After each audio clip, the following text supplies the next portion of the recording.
this computer, and there we go. Oh my goodness. Hello, my friends. Hello, my friends. Really, I just want to start this time that we're spending together thanking you so very much for your willingness to participate in this panel. This was something that was done very quickly. We know every single one of you here. I love you. I respect you. And so therefore, I believe that your voices need to be heard. I want you to know that all week we have been torn about this situation that's playing through, and it's horrible, and it's been going on for a very long time. I understand. We were paying attention to what organizations were doing, and a lot of it's at social media, and those corporate statements, there's affirmations. Different approach. I've participated myself, but the way Women's Council is, we share our experiences, but not just from a business perspective, but from a very personal experiences as well. And so with that being said, we felt our reaction to what's happening needs to be a little bit different. We felt our reaction and narrative should not come from corporate headquarters. I think we felt that it was important to put people to it. So I hope you agree that made a lot of sense. I think we owe it to our membership to promote an understanding, and so therefore we find ourselves here together today. With that being said, what I'd like to do just to start, with your permission, if you could just maybe tell us a little bit about why you joined the Women's Council, how you got involved and things like that. Anybody want to pop in and start the conversation? I can go first, maybe. Go ahead. Hi, everybody. Dr. Danette O'Neill, affectionately known as Danette D, girlfriend Danny. Sarah.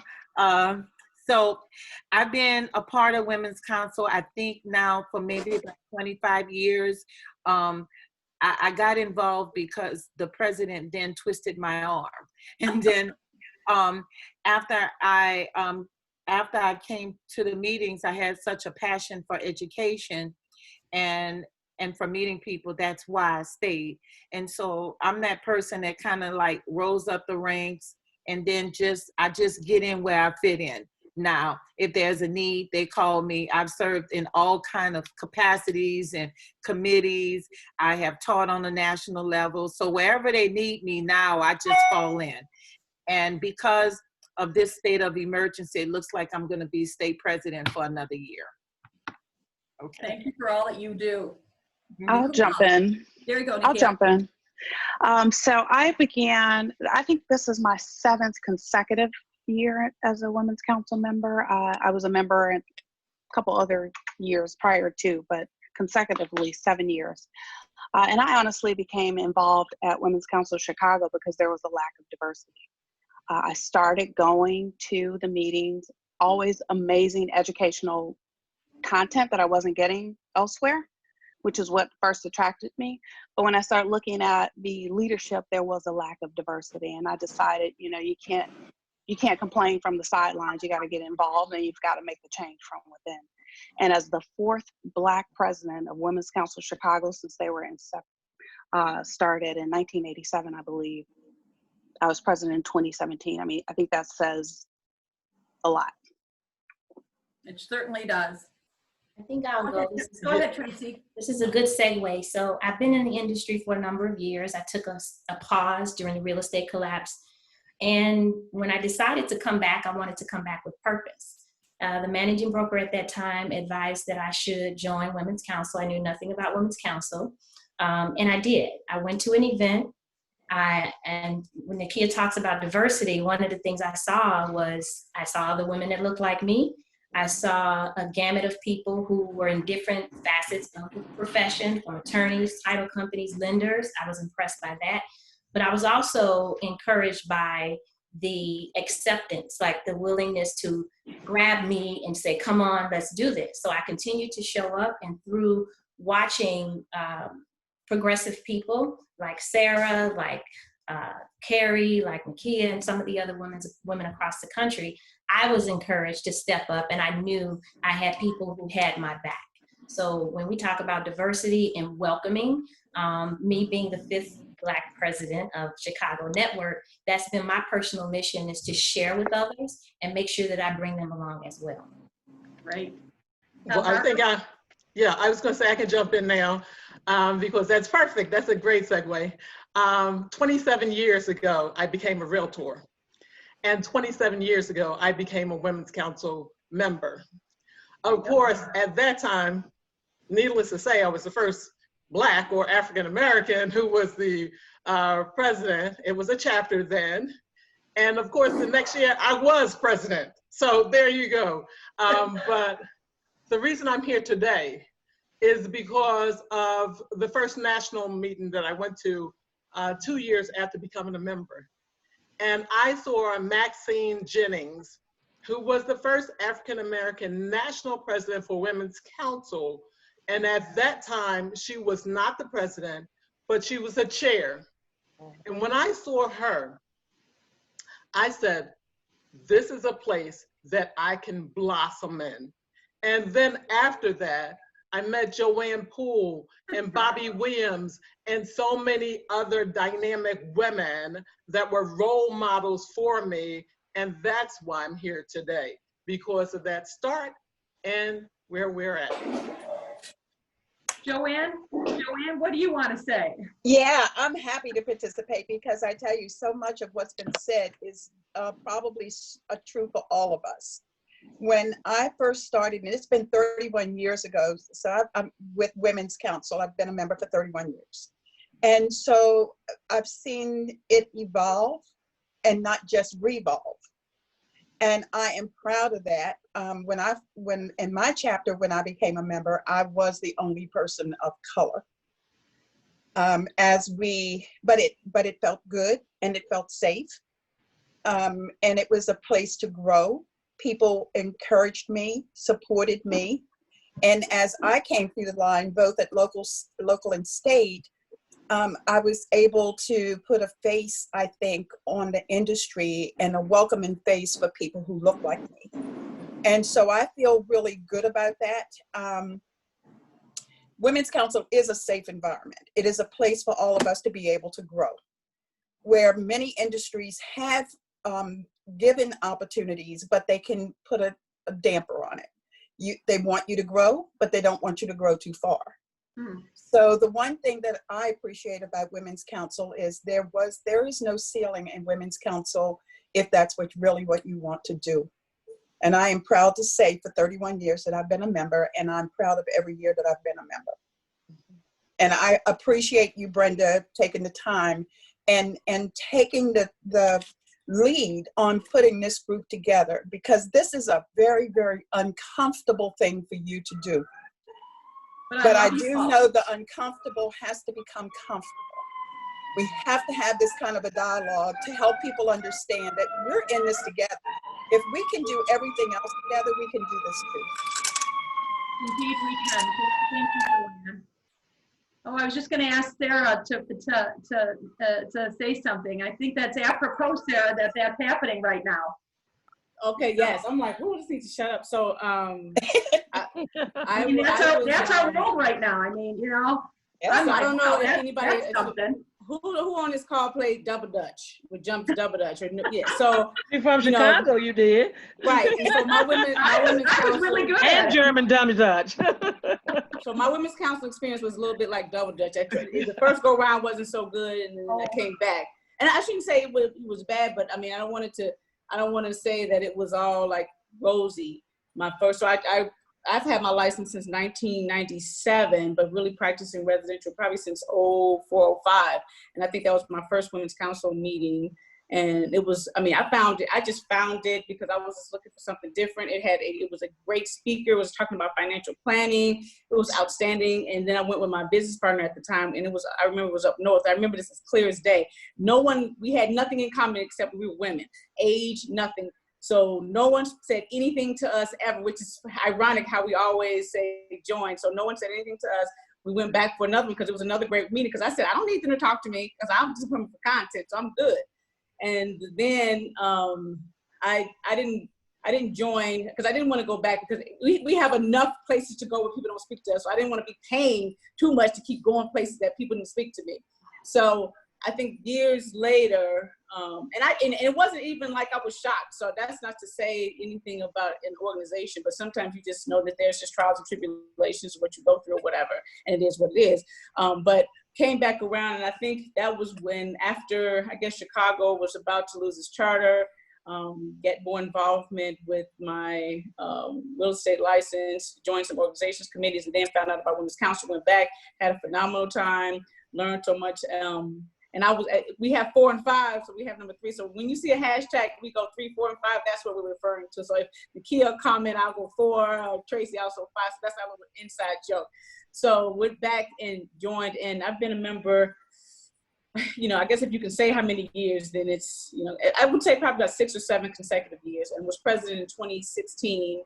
So prior to that, it's been a while. So I'll be a lifer, I guess. So once you get inducted to a president, so, and right now just serving as a general member and helping to encourage leaders, current, past, future, to kind of be involved in the organization. But I will say it was because I had thought about going back, but I just didn't feel like being that only one at that time. I had enough choices to do, and not because it was, it's like, oh no, I'll be the only one someplace else. And then, but it still wasn't a lot, but it was just, I think when I went back, it was more, I had a couple of other people, and then it was just more welcoming. It was just, I think it was just the right time. Sometimes it's just not the right time. Sometimes, that's true. That's true. That's true. Are you raising your hand, Miss Deborah Gilmore? Well, I can go. I can go. This year I have licensed since 1990, it'll be 30 years, and I joined the second year, 91, I got licensed in October, so I joined that January, Women's Council.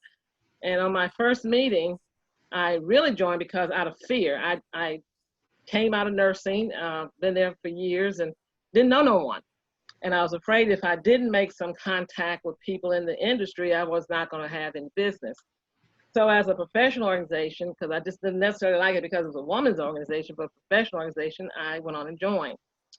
And that's when you find out you are the only one. And I had some reservations. Oh God, what did I do now? So, and you just work through it. You're the only one, you're the only one, So it's not like I had not been in situations coming through grade school, high school, as the only one or as a minority. But I joined for getting to know people to help business, and Women's Council gave me a lot of confidence. And then actually when I got to the point that they asked me to maybe run for president, national president, I was the second Black person after Maxine Jennings. Of course, I tried to get that pretty woman on the second row down there called Margot to go before me, but she was so hard-headed, she would not do that. She would not do that. So we went on, and I think it was good that Margot and I were together at the time. It helped out a lot. And I got to know the Joanne Poole. I was just in awe of Joanne. I told her something very stupid one day, how to do. We were out there at Leadership Academy, but we had so much fun. I learned so much from people like Joanne, and I continue to learn from everyone on this stage right here, is that this panel, and that's what I am. I never got into Women's Council to become president. I just wanted to get into the background workings of the tools of it. I want to be nosy. I just want to know how to make it work. So that's me. But being only is a thing that I think all of you can attest to. You've been in that place at some time, some point in your life, and you just roll with it. I've never been one that worried about where someone came from. As a matter of fact, I was intrigued if you're from India. Firdose Rama was there also, and she was from India. Remember Firdose? And I was in awe of her. We had another lady that was in my local, she was also our state president, Jasmine Sokolonsky. She was from Hawaii. So, you know, I always enjoy the cultures. I'm originally from Chicago. So if you go through Chicago, you go through Italian, Chinatown, Polish village. You go through every nationality, Indian. Yeah. And so it just never bothered me. But I am bothered by the things that are happening today. Very much. And can I say something? Yes.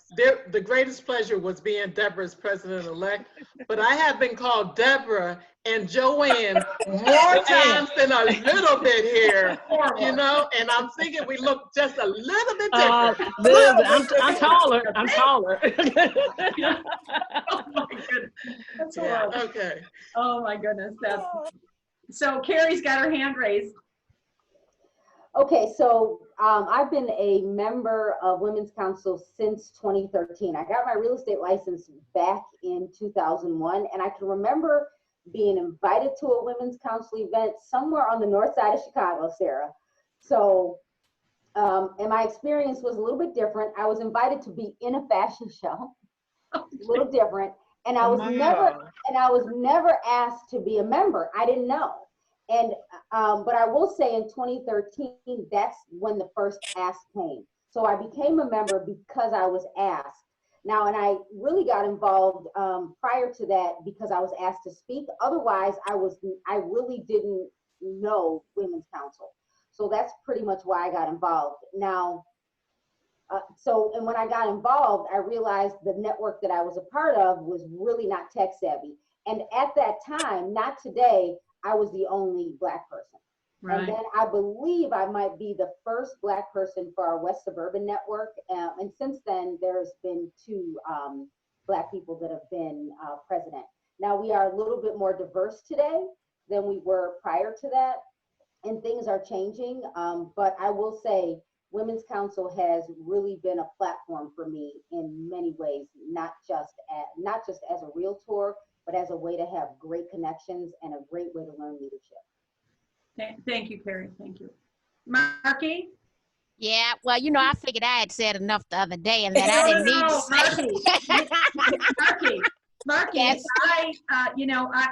Everyone on this call is, members and all that kind of stuff. And you, my friend, have influenced so many of us. And I know how hard this was. So I want to hear from you, my friend, as well. Well, first, what did she do yesterday? I missed that. Oh, was it yesterday? I don't even know. Was it yesterday or the day before? I think it was the day before. It was about 48 hours ago. I had a very honest, heartfelt conversation with the internet about what's going on in Chicago, the current devastation, but more importantly, as a mother of African-American male children, my family is heavily vested in our children. And I've spent hundreds of thousands of dollars on my child. And I shouldn't have to pray different at night. Yeah, you do. About my concerns for him based on the complexion of his skin. Right. Because we've afforded him every opportunity in this world, and he's phenomenal, right? Yeah. So, and it went on and on and on, but I tell you the impact of the video is that it's probably been viewed over 25,000 times, and realtors globally have provided about $25,000 in seed money to the 77 communities of the city of Chicago. So good. I would say every tear and emotion was worth it. So when I think about the Women's Council, because I have to give a totally different answer. Sure. In the Chicagoland area, at the time that I initially joined the organization, there wasn't any minority involvement, and I'm clear that Chicago is the most segregated city in this country, racially and economically. And I did not see anything going on the south side of Chicago. Now, what I'm clear about is that I leave my husband and my children, and I put myself in the situation to 75% of the time be the only minority. Now, I don't ever feel uncomfortable when I do so. My realtor family loves and embraces me. And as I tell people, and there's one thing they gonna make for sure is that I get home safely, right? If nothing else, they're gonna make sure I get on that plane. They don't know what's gonna happen once I get back to Chicago. and they're clear what they're getting before they hire me. And so it's no mistake what they getting when they call or email Marky to come to work. And so I love my job and I feel comfortable, but I am clear to let people know I don't believe that the resources are equally distributed. So when it came to the Women's Council, I didn't see that the resources were being equally distributed, and I needed to align myself with organizations that I felt could give more, especially to the South Side of Chicago in the most segregated city. So then comes along Sarah, Nakia Pipion, Carrie Little, who are my friends. I mean, these are more than my friends. We breaking bread together. If we have a hard day, we having a cocktail together.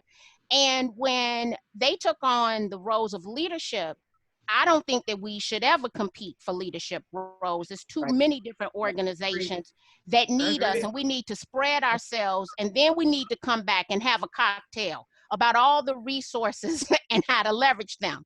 And so I've been in and out of the Women's Council. And let me say one other thing. I think it's unfair to the Women's Council that, to me, they're the hardest working group at the national, or in conjunction with the National Association of Realtors. And women, not only us as women here today, are we experiencing racism, we also experience sexism. And I'm realizing the sexism is actually worse than the racism. And really, to be honest with you, you know, let me tell you this, Brenda Lee, I always thought it's because I was Black. I ain't realized it was really because I'm a woman, right? And so with that being said, it's been in and out, but I'm clear the leaders are born here. But I just think it's unfair that a organization dominated by smart, educated women has to be the hardest working organization. Because I would like for some of the men, no offense, Jeff, to have to work the way that the Women's Council women have to work, because ain't nobody working as hard as y'all are. Just so I don't know if that was the answer you was looking for, but there you go. There are no right or wrong or anything here, because quite honestly, again, I feel like I'm with friends, and I wanna truly listen. So honestly, you know, and it's interesting the way you all have a comment about the Women's Council, and but wasn't all, Sarah, you made a comment about, you know, wondering if you know it was the right place for you because you were not necessarily someone that people were engaging with, and you're, Deborah, you mentioned the one. I'm the one. I'm the one, always the one. Like, so how would you characterize the way the Women's Council has embraced you? Those of you who haven't felt they spoke to it, how do you feel? And how can we assist others in making our world more inclusive and being better listeners and all that kind of stuff? Sarah, you got a big smile on your face. I don't know if you're reading something. You got something to say. No. I mean, I'm just, well, Tracy, Marky, Carrie, because we have, and we all know, is there a meeting after the meeting? We always have a meeting after the meeting, and we all know about that. So and so, you know, are you a part of the meeting after the meeting, or is there? Oh, we're the leaders of the meeting after the meeting. Maybe Nakia can say it in a nice, eloquent way to kind of what we're saying, but like we'll have a meeting after this meeting for sure. Nakia. Brenda, I think when you look at what Women's Council has given, I think when I went in as local chapter at the time, was president, there were misconceptions. You can see the preconception of how I was person because I was Black, how it may be, and how people started gathering around me just in case I could not do the job. They automatically assumed I could not do the job. I had either less intelligence or less ability to lead. Even though I had been 11 years in management, they decided I could not. So I was always in the proofing stage. And so once I started, and I've always been in education. Someone mentioned education. I got as much education. I got as much designations. I did as much job in committee work with Women's Council as with my local. And when it came to a time when they wanted someone to be state president, they asked me to run for state because they didn't have anybody doing the qualification. But you always are in that proving stage initially. And I'll never forget, when I became national president, I had to present how the year was going to be. And I can see everybody's eyes down that table like, what the hell is she going to say now? You know, what is it going to be? And when you come out with something, they say, well, that's not bad, you know, idea, you're being creative. But it's always, once I went through that, I would hope, and I stayed with it. And I'm no hero or anything else. I stayed with it because I looked and saw not too many people at all like me in Women's Council. And I said, somebody got to take the hit so that next person can go up the hall and say, well, I can do this too. And so, because once I'm through, I'm on to the next thing. But Women's Council gave me the confidence to go on, and I really had to take a member aside. This is one of the president's side, and kind of read her the riot act. And once that, she became a friend. And sometimes you have to do some gentle confrontation, be softly assertive, because you know that everybody sees me as jovial, jokey, and have fun. But when I come to hit it for business, I'm coming for business. You better be straight with it. And so if you approach me wrong, and that management comes out of me, if you approach me wrong, we're going to the side in the corner. And so that's what we did. And I had to tell her very nicely how it was. I had to ask her, did you think I got this far? Because I didn't know what the hell I was doing. That is that. So, you know, you have to constantly facing that. But I don't know the others have. I know Joanne, she's been all the way to NAR, and I don't know what she had to face. My God, she is a battle angel to go that far, you know, really. We are constantly, we never leave the proofing stage. That's right. I am introduced in my state as the first Black president. They don't leave that off, okay? Why can't it just stop with, this is the president of Women's Council? It's always that tag. Now, Brenda, because I'm so fair-skinned, most people thought I was white. Now, I have a whole lot of different races in me, okay? And I'm a half-breed, okay? But still, that's why I was so widely accepted, because I'm fair-skinned and I have blonde hair, okay? And so the positions that I get is because they know they need the, I'm just being frank since we can. Please, okay? The positions that I get, and even that I get on the other side at NAR, is because they need the need for diversity. But I don't offend anybody with how I look. You see, I fit in because I'm fair-skinned and I have blonde hair. Now, thank God, and Joanne and Margot, you know, those are mentors of mine, and they have recommended me for positions that I otherwise would not have known about. And thank God for them, because I was accepted and I was able to go to the top. But I cannot excel in my home state because I am blocked because of this. That's right. And so we're not talking Women's Council. They love me, okay? But in real estate leadership, period, I am blocked in my home state. And Bakel has had this experience. I've had it. And a lot of our other sisters and brothers that we talk about. And so I excelled in national. And so it took a few people who was intoxicated last year to say, and I was in their company, they were intoxicated at one of our RPAC events, and they said, Danette, you know why you don't like, they don't like you? Because you don't need any one of them to excel. And I'm like, oh.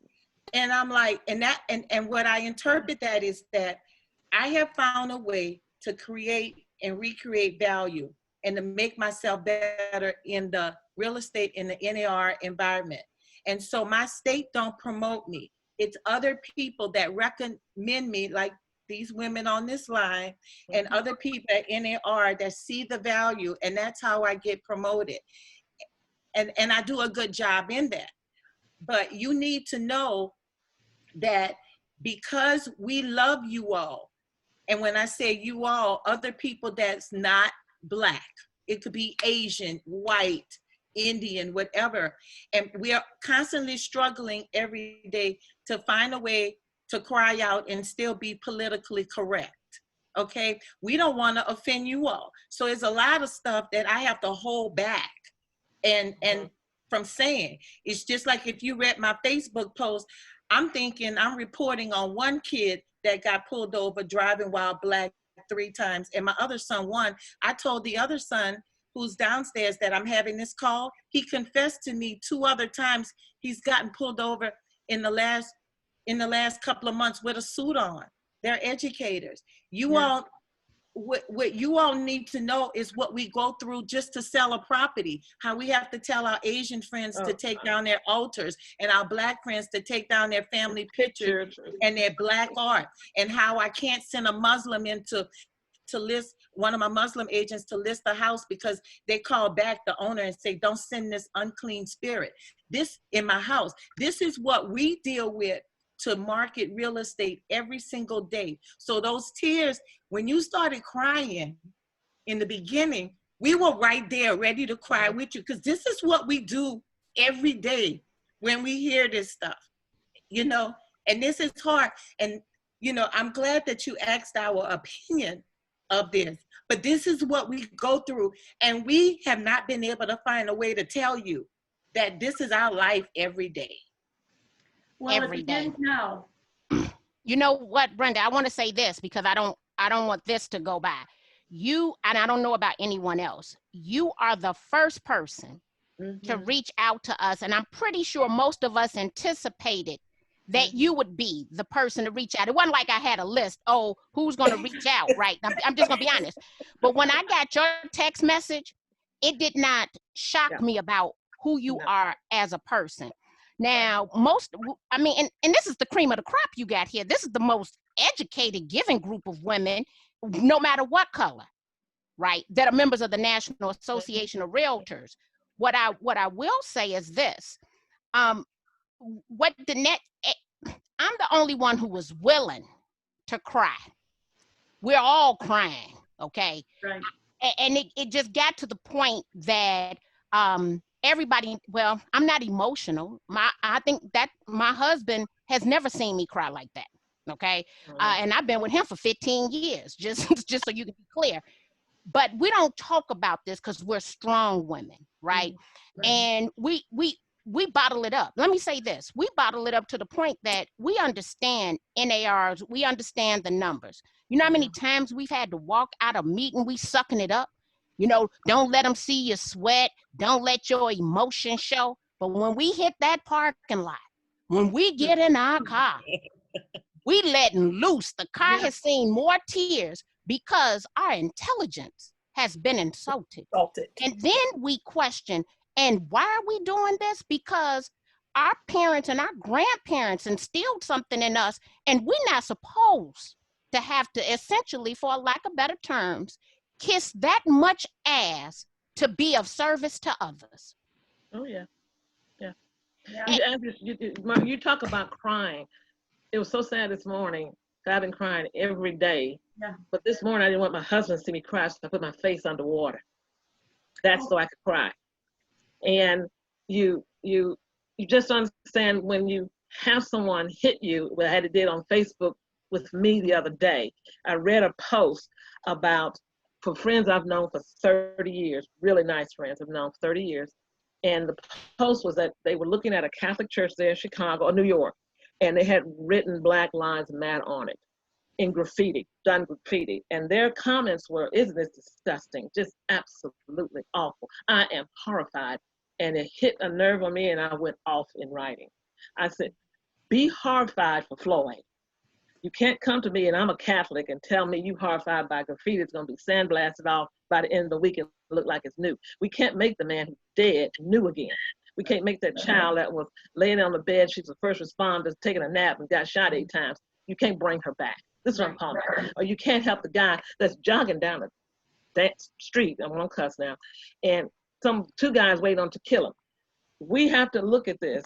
When we look at things that have been happening to us through the years, and we have been very silent, and Margot she's tempered me sometimes. We were together, she does temper me, because I try to go off, but I try. Meeting after the meeting, we still do have those too. Yeah, we go off. Internet. The meeting after the meeting. Meeting after the meeting. And so when you have that happen, I had to put in that writing, I said, this is institutionalized. They call it lynching.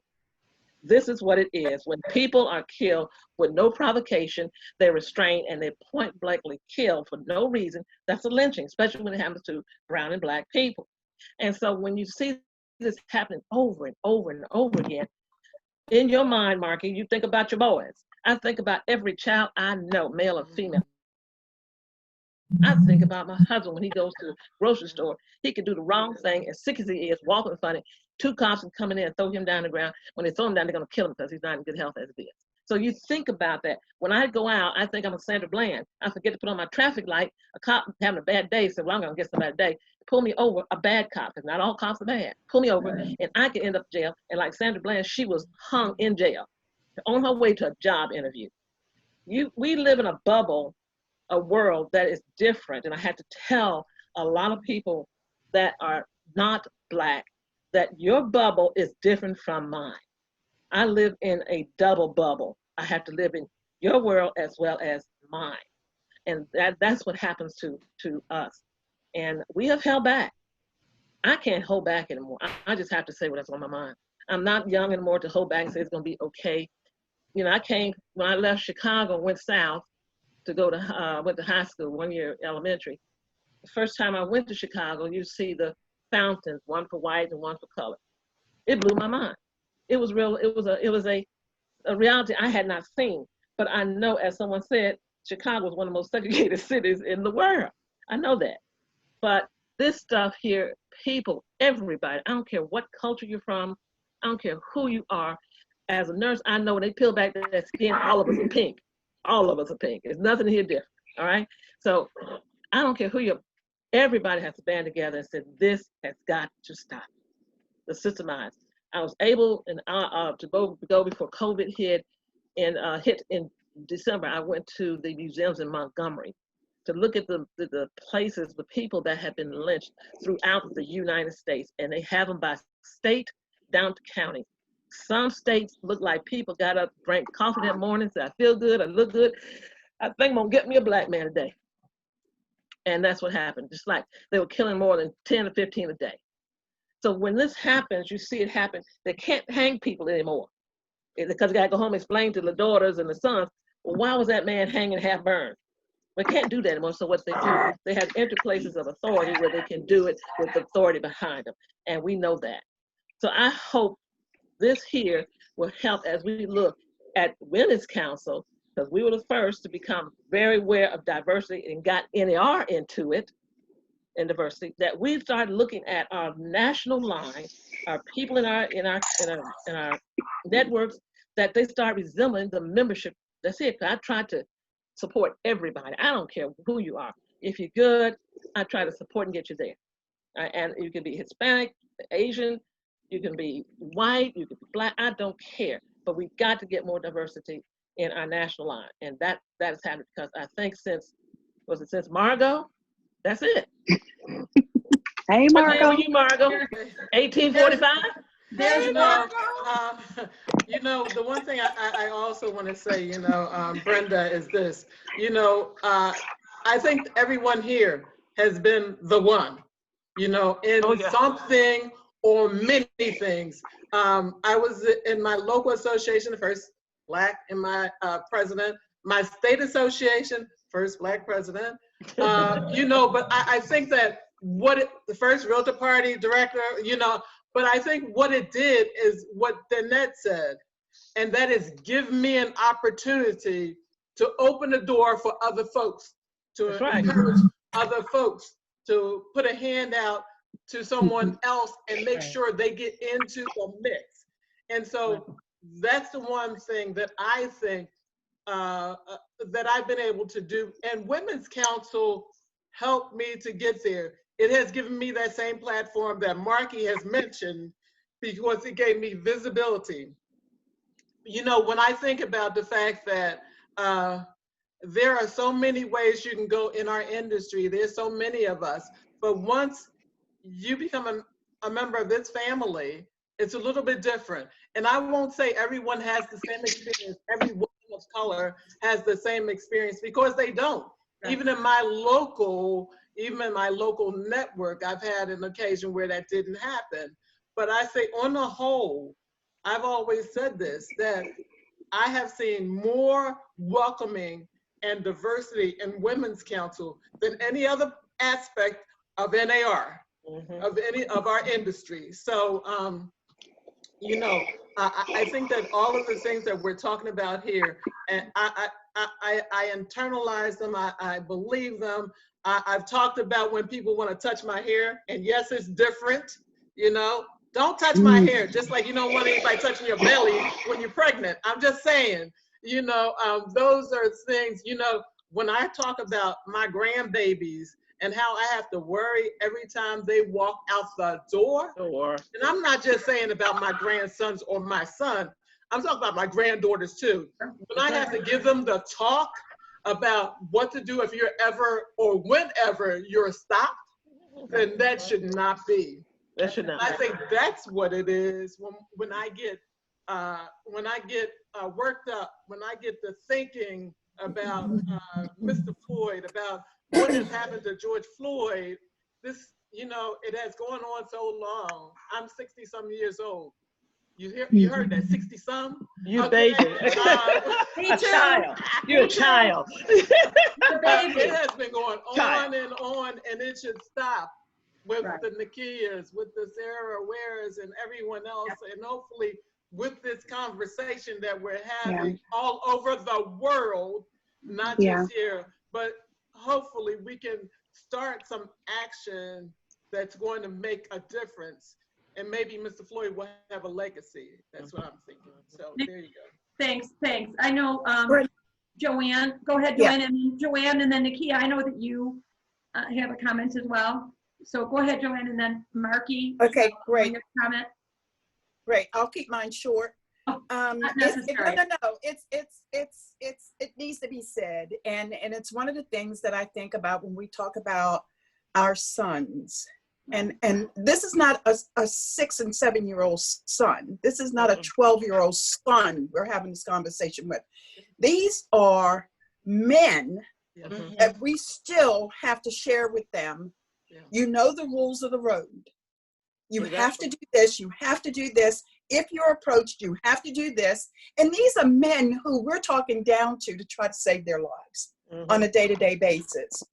As many of us, it's interesting of the different generations who are on this phone call probably, and yet we still are singing the same song after all these years. So change can happen. I don't know in my lifetime if I will see the change happen, because I think at this point we thought some changes had happened and they were just hampered. And so now it's at a place where it's a free for all. And I don't know how it takes only a little bit to get to where we are today. It'll take another lifetime to make it go away. So. Yeah. Go ahead, Nakia. But Brenda, this is a great start. It's a start. That's all it is too, Joanne. Believe me, I know that. But we had to start somewhere. Yes. Totally. We had to start somewhere. Today's today. Absolutely. Totally agree. So go ahead, Nakia. Yeah, today is a very good start, and I'm glad that we're having this conversation with the national president. To Marky's point, wasn't surprised at all that it was you that reached out on behalf of Women's Council and, of course, our friendship. But in terms of moving Women's Council forward, we've got to address a couple of things. Not only is there overt racism that happens, right? And I think many of us address that. We've got to deal with the covert racism that exists within our organization, as outlined, like Deborah mentioned, the proofing. We not only have to know the rules, we have to know the rules forwards, backwards, side, up and down. So a lot of us joke, a lot of women that I talk to on the phone joke that I'm the parliamentarian for Women's Council. It's not because policy is my thing. It's because I knew that I needed to know the mission statement, the vision, everything, the LPPM, which we used to have back then. I needed to know that forwards, backwards, sideways, because I was constantly challenged by not only members, but other leaders on the same board. So we have a different set of rules, and I think no one really has addressed that. So I wanted to bring that up. My experience with Women's Council Chicago and Women's Council Illinois, there was a separate set of rules for me as a Black leader. Me being only the third president, third Black president for Women's Council Illinois since 1960 something. Wow. Again, Speaks volumes. And so we've got to address that when we read that mission statement, or a woman of color reads that mission statement that says we are a network of successful realtors advancing all women, because all is silent right now. So in terms of moving forward, things that we can do is to be purposefully inclusive.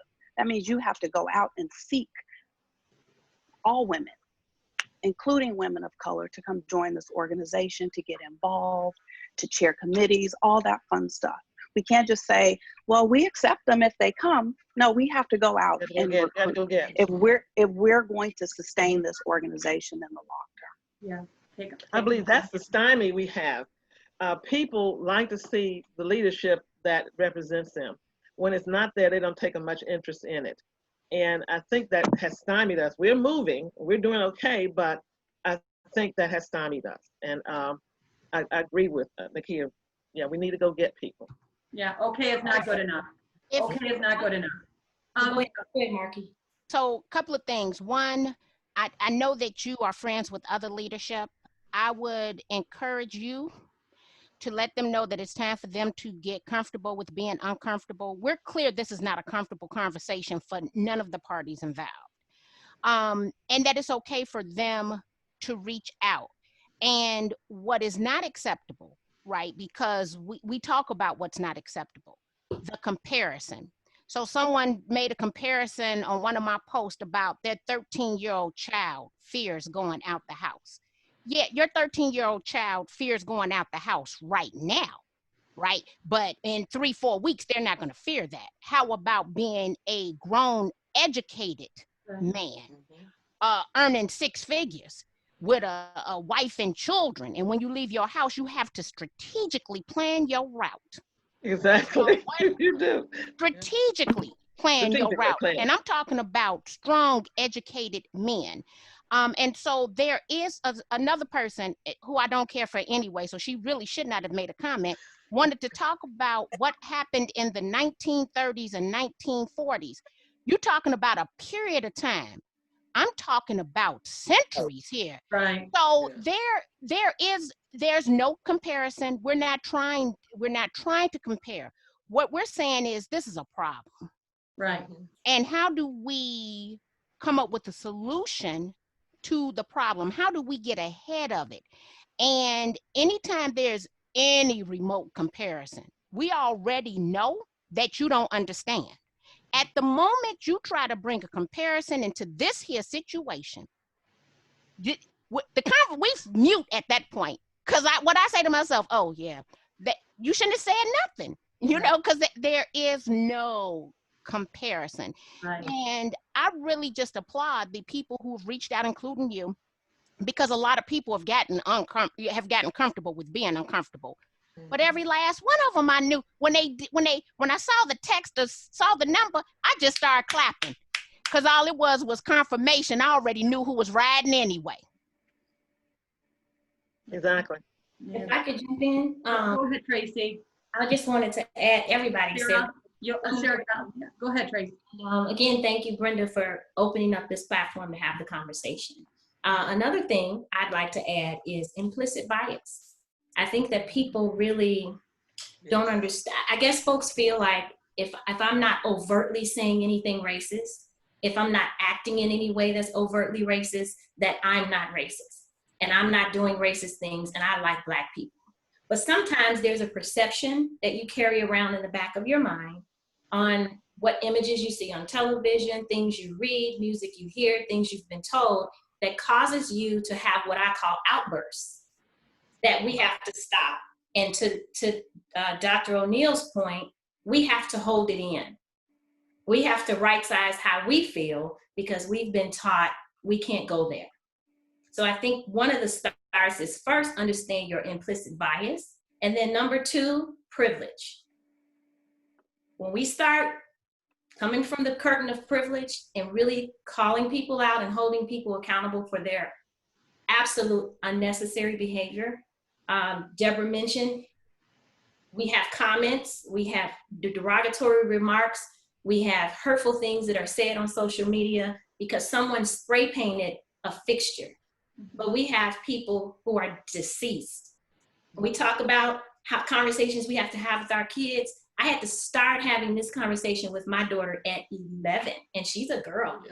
I had to have this conversation with her on what you do, what you say. Believe it or not, Bug has a little temper, and she gets a little foxy at the mouth with me, but I have to continue to check that, because the minute you get out that door and I'm not there to protect you, that can go in a whole different direction. Who wants to have that kind of conversation about police officers and things they can do, and you cannot come home to an 11-year-old? And this is something I have to say to her every year.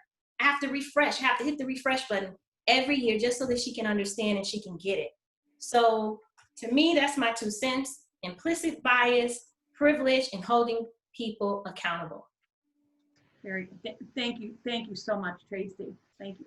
This is amazing. Sarah, you wanted to add something? Yeah, just something real quick. And so we all realize that everyone is not Brenda Lee. So we know that. And thank goodness. Well, I don't know about that, because like I raised Brenda. Be careful. You did. Yes. You all did. So, you all did. So coming up, because coming up in the local chapter for me, it was hard. I had a rough presidency, which is why I kind of took some time off. Which is why I'm not as involved now. And I will say it's going to be important for us to bring in other people. See, Marky's laughing because I will say if Nakia was not there, because she looks like me, she understands. It was really rough. Rough.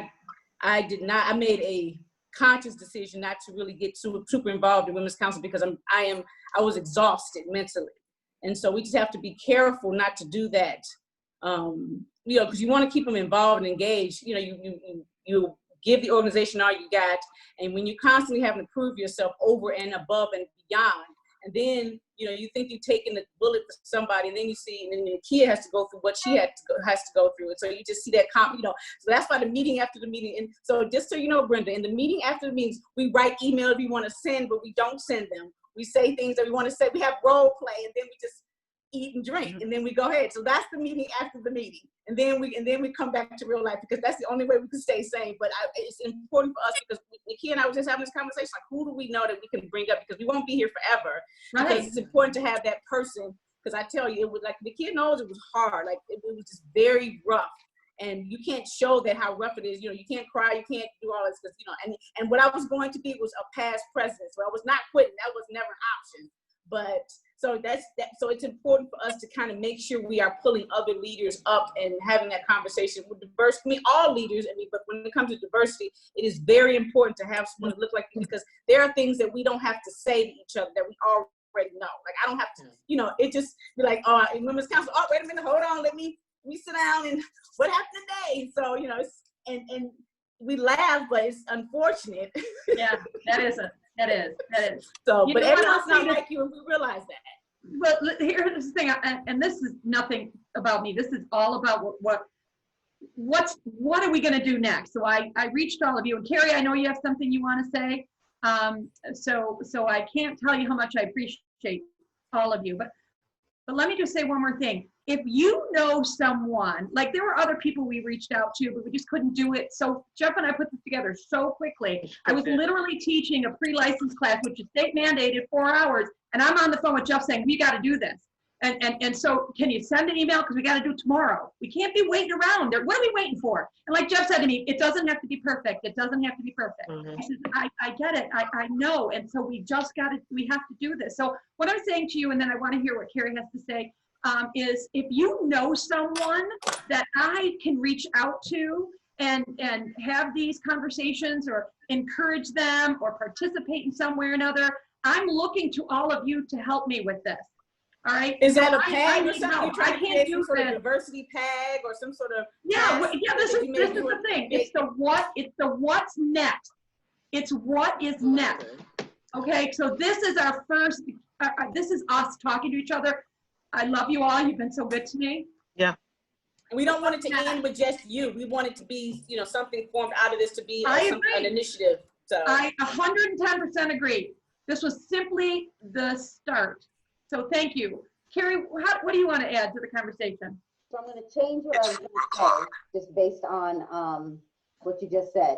I was talking to Marky earlier. I literally typed out everything because I just know my brain is like all over the place with what's happening. So when we say what's next, based on what Marky did about 48 hours ago, it made me actually, I'm just going to say it like this. It made me have a really hard conversation with someone, a conversation that I would not have had the George Floyd incident not happen. Right. So, and even after it was done last night at 9 o'clock, because I made the call yesterday and I sent a really hard email, even after that conversation, and this is what I say this often, white people don't know they're white. And I come from a very diverse family. My mother is Dutch and Swedish.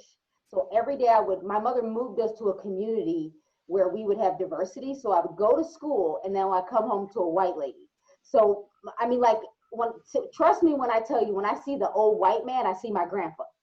But then I also know when I walk into a room that you show me who I am in seconds. So when we say what's next, the white person has to be able to pause and listen. And when I made that phone call yesterday, after I got the email from Jeff, even before that, I started to question what I did. These are the things that we deal with every day, because when we start to have these hard conversations, I start to think, okay, I'm Black, I'm female, and what did I just do? Now they're gonna think I'm a complainer.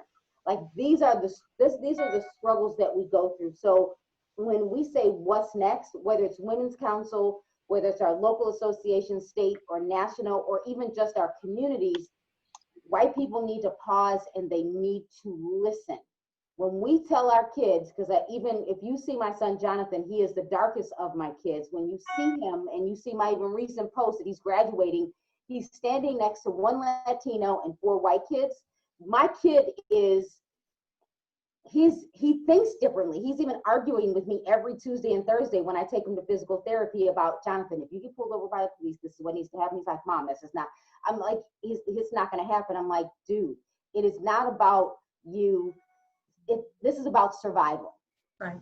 So when we say what's next, it's we need to pause and listen, and actually listen to hear, not just listen and not do anything about it. So yes, what Tracy said is correct.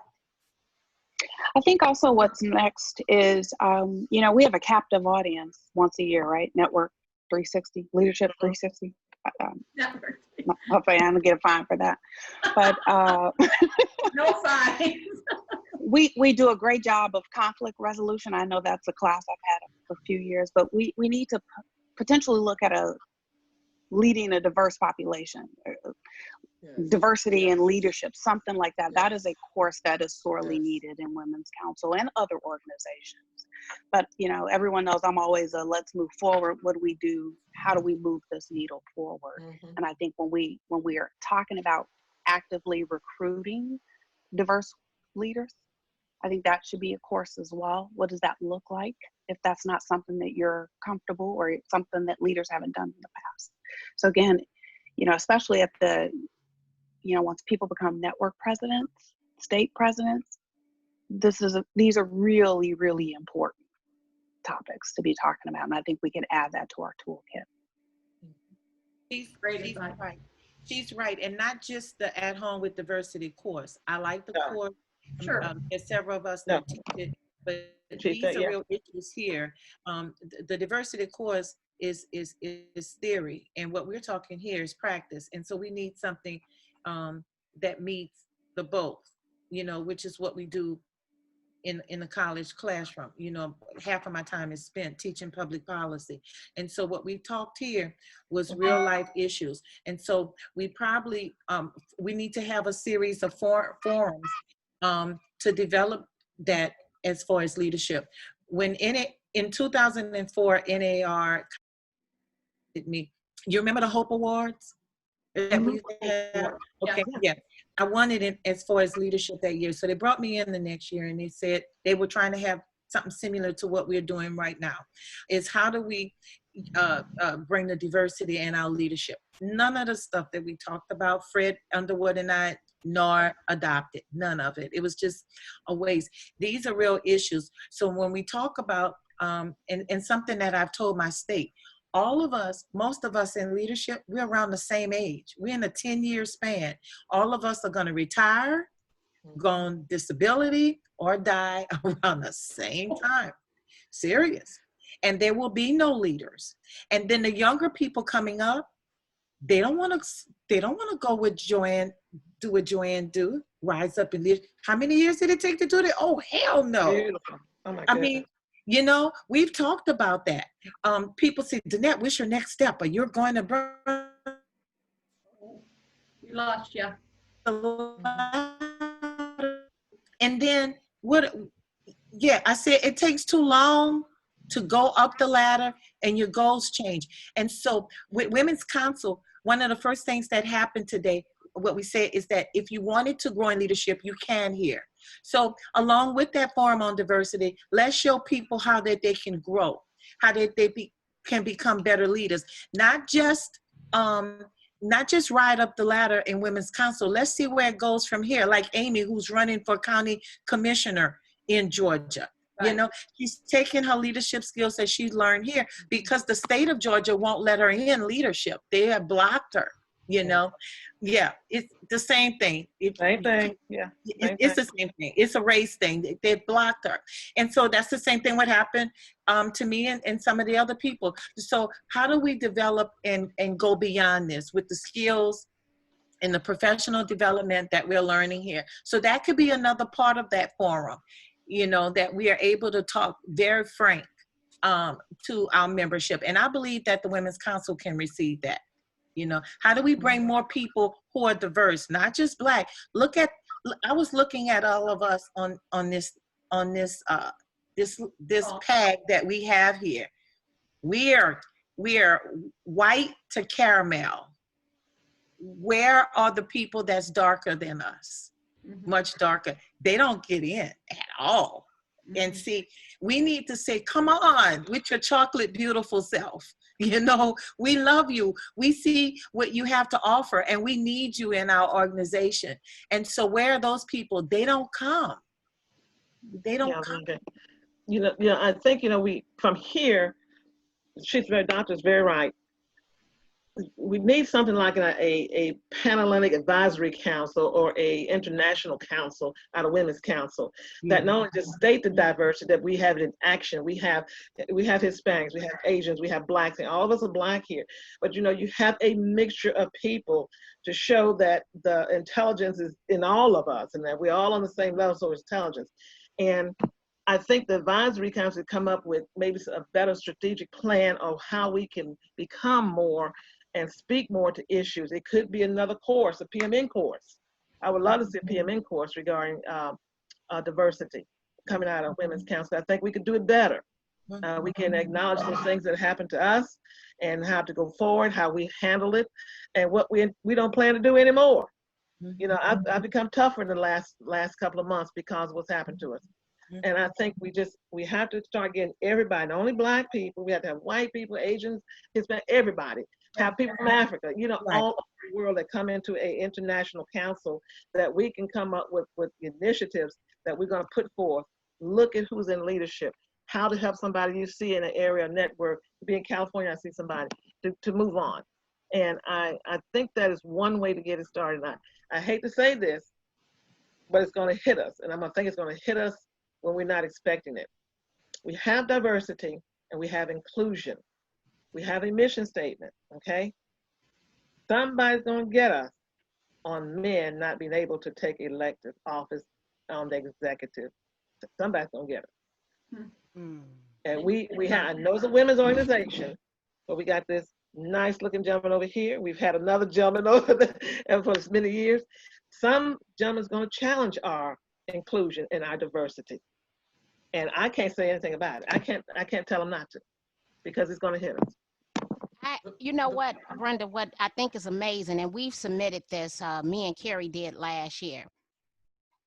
I don't understand how any organization comes up with a diversity panel with no diversity. How dreadful, right?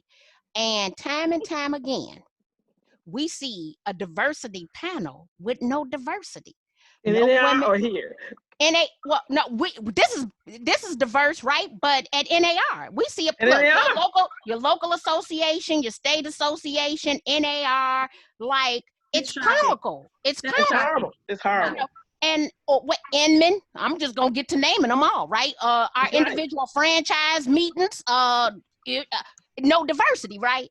And you mean to tell me, and this is where this is just crazy to me, you can't find one African American, one Asian, one Hispanic, one person who's gay, one person who's a lesbian. Like, it ain't really that hard, right? It ain't not that hard.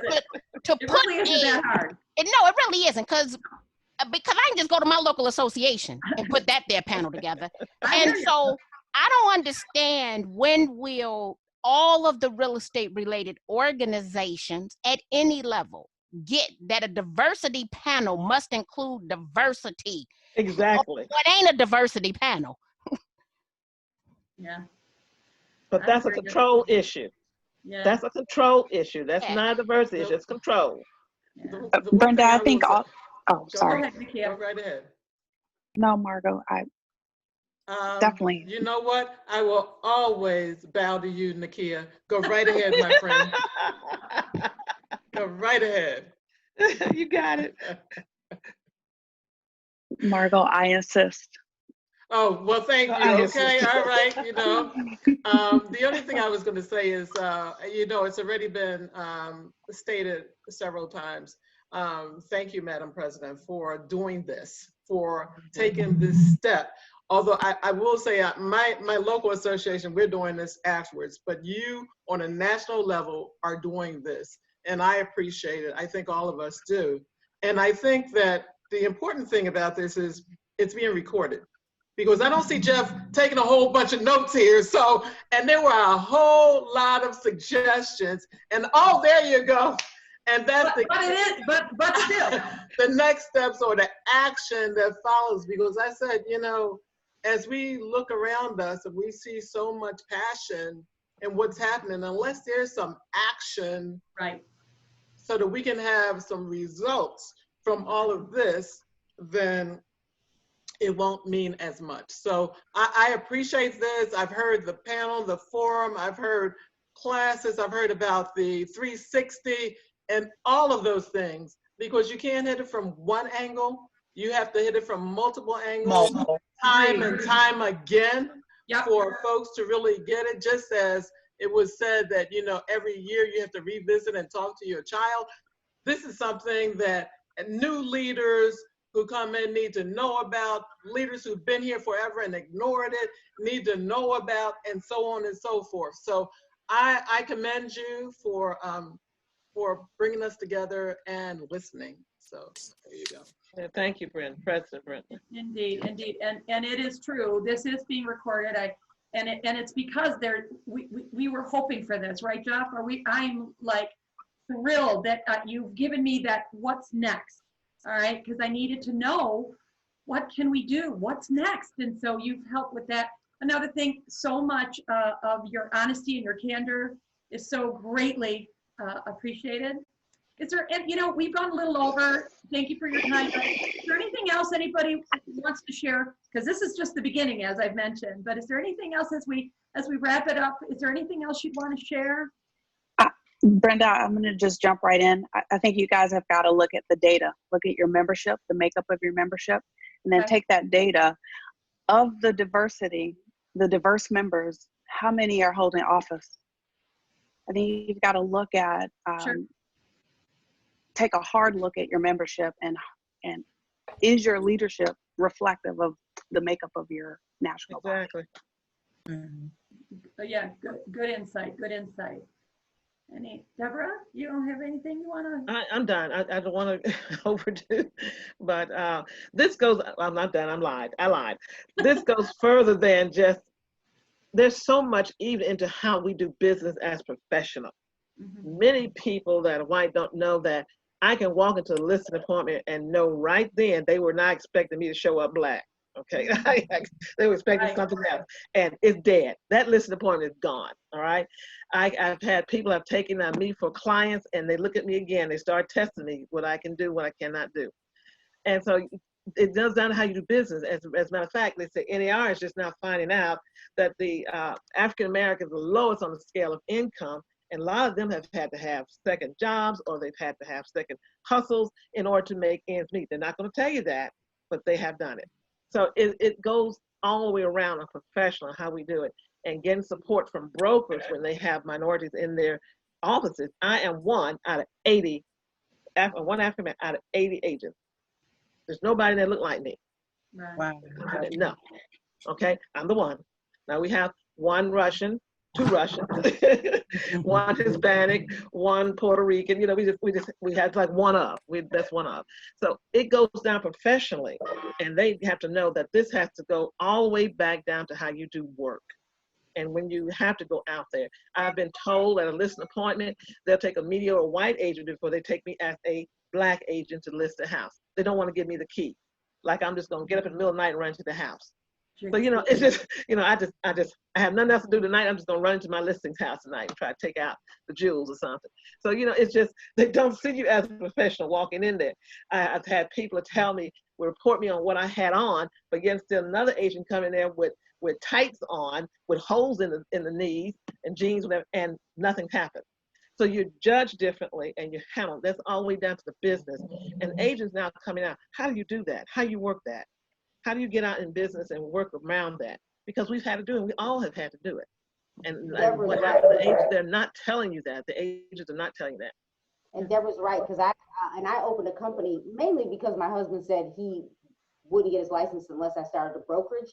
But exactly. Recently, after I opened the company, well, and the other reason is there was no way I was going to be a managing broker at the large brokerage I was with. Right. Never.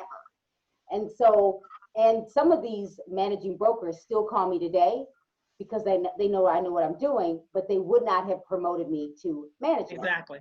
In addition to that, I've been in arenas, and these are things that we never talk about until late at night after the meeting. And a lot of people on this call might know this, but I had a conversation. Well, someone approached me and said, "Okay, Carrie, that's interesting that you started a company. Is it going to be an African American company?" And I had to pause because I had to think about how I was going to respond to that person, because how I responded was going to impact my business.